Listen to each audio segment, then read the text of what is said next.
Welcome to day 11 of the solid axle swap Tacoma build. Brought to you in part by Alpine Toyota, Martech Engineering, and in part by. So because of the 1-ton swap and heavy modifications that have taken place with this Tacoma, the dash is a fair bit like a Christmas tree. We got ABS lights, brake lights, traction control light, TPMS lights, and when I'm driving this truck, I don't want to see any of that. I want to wire it so that everything is happy and like stock. But to do that, I gotta get some diagrams, and I didn't think to grab them when I was at Alpine Toyota yesterday, so I guess I'm going back today. Now, I'm not gonna lie, I don't 100% know what I'm doing. However, I have wired many of engine swaps in Toyotas, like the 1UZ V8 that's in my Toyota pickup, the 2UZ that was in it before, the 3.4 supercharged motor that was in it before that. I've also wired other 3.4 swaps, many 2RZ, 3RZ swaps, and I've just got a pretty good idea of how Toyota wiring works. That being said, I'll show you what's going on at the dash in this thing. So yeah, check it out. I'll fire it up. No, I won't. So I'll fire it up to start. Oh, maybe not. One of the first obvious lights I see here is the 4-wheel drive and 4-low light. And before I start ripping wiring apart, I'm curious what would happen if I just grabbed the old front diff actuator, plugged it into the harness. Would those lights go away? Would they be happy? Because if that's the case, that's a heck of a lot easier and I can just hide the actuator somewhere, but I mean, I won't know till I try.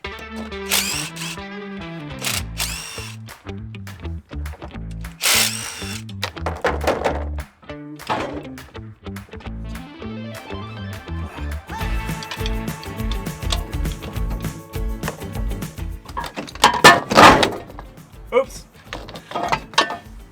Didn't think that one through. Alright, that actuator's out. Let's see what happens when we plug it in. See if the dash is a little bit more happy. So, the plug is right back here. Alright, let's try turning the key on. Lights are gone. Put it in 4x4. Hey, 4x4 even engages. And off. Well, there you have it. Getting the 4x4 to be happy is a lot easier than I thought it was going to be.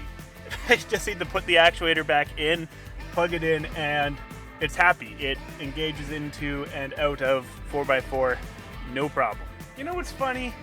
Why today? The day I want to do wiring stuff, the day that my battery decides that it no longer wants to live.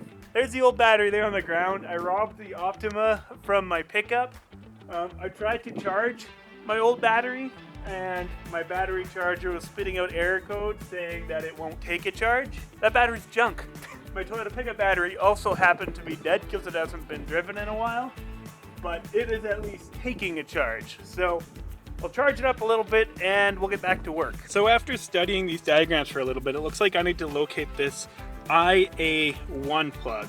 And there is 3 wires that I need to ground that are on this plug, and it should be not too hard to find the plug because it looks like it comes off the ABS module, which is in the engine bay, and comes into the firewall somewhere before it eventually makes its way to the gauge cluster.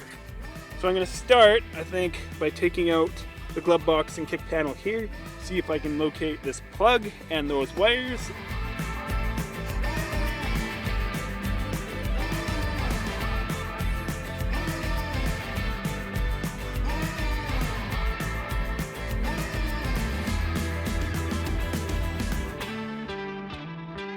Okay, so I found this IA1 plug. It is this guy right here that was plugged in up back here on the driver's side behind the kick panel. So now if my theory is correct, I've identified one wire for the ABS light and I've cut it. And now if I ground that, turn the key, in theory, that light will be off. Well, now it's absolutely pouring rain again. And my diagrams and the inside of the truck are getting soaked while I was laying there. Oh. Come on, I just want to get some work done. So check it out. With the key on, you can see the ABS light, right? Well, that's the wire I've identified that needs to be grounded, and this is just a temporary ground. Tie that to there, look up.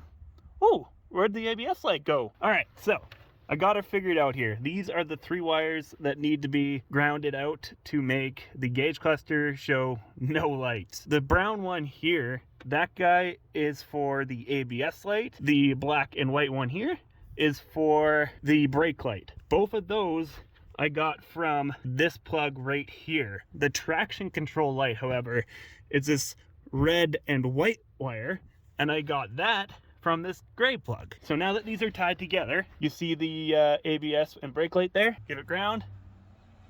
Gone. Same with the traction control light there. Ground that. Gone. So now in theory, if I start the truck, there shouldn't be any lights but the TPMS light. I'm gonna keep wiring. There's one more light I want to get rid of, and that would be the TPMS sensor, like the tire pressure sensors, because I'm never gonna actually have the sensors in the tires that are on this truck, and that light will always be on when I'm aired down or anything anyways, so might as well just get rid of that one extra light. And I know for a fact that is not in the same location as those ones. That is over on the passenger side. So I didn't actually get diagrams to figure out how to disable the TPMS. I happened to stumble across a YouTube video on it, and that YouTube video did me dirty. But I have since found a different YouTube video with a different method, which I think will work in this truck. I think because this is a 2010, it's a slightly different style than the YouTube video I saw. I think they changed it in 2008 and up, but I could be wrong. According to the next one I saw, the module is behind the climate controls, and you just got to put a couple of wires together, I think. So I'm gonna tie this wire back together and go from there.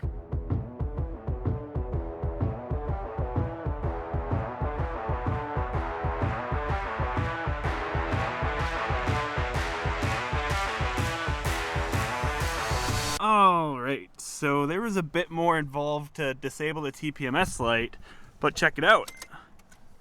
It's gone. If you want to see how I did it, I'm going to link the video that I followed in the description below, but you need to get that connector out from the bottom of this module, splice a couple of wires together, put the plug back in, and it's gone. And the whole reason I took it as far apart as I did is because getting that plug back in was a pain. Alright, so now before I get too carried away putting everything back together, let's see if the battery's charged enough to fire this thing up. Well, I don't know why today I'm suddenly having battery problems. I can't get it to start. The starters go like, and there's zero power. Even connected to jumper cables to the 4Runner, I don't know. Ever since the very beginning today, I've been having that issue when I first tried testing it with that actuator. I tried unplugging the actuator. It's nothing I did today. I don't know what it could possibly be. The only other thing I touched was that aux beam, but I've unplugged all the aux beam stuff, and now it's just getting frustrating. And it's starting to rain real good. Oh, I might have to call it. Bring the batteries inside, try to charge them overnight, and whew. Rain is cold. So I guess it was a combination of issues leading to the no start today. You'll never believe what the issue was. These cheap battery terminals that I put on the other day with the aux beam. I had these completely tight. Wasn't working. So what did I do? Well, I took the battery terminals out of my pickup and threw them in this thing. And guess what? Fires right up. How frustrating is that though? Battery terminals, but in even better news, look at the dash. All those lights I wanted gone, they're gone. No ABS, no brake light, no traction control, no tire pressure monitor sensor light, like, this is awesome. But yes, unfortunately I did waste a majority of today trying to figure out this brand new no start issue. So the way she goes though, when you build trucks, sometimes you run into hiccups and just the strangest issues ever, but I'm glad I at least managed to get it sorted out today. Anyways guys, that's about where we have to leave off for today. If you do me a favor, hit that thumbs up button, and hey, make sure you subscribe, because as you guys know, we'll be back tomorrow with another Tacoma build video, because we're not stopping until it's done.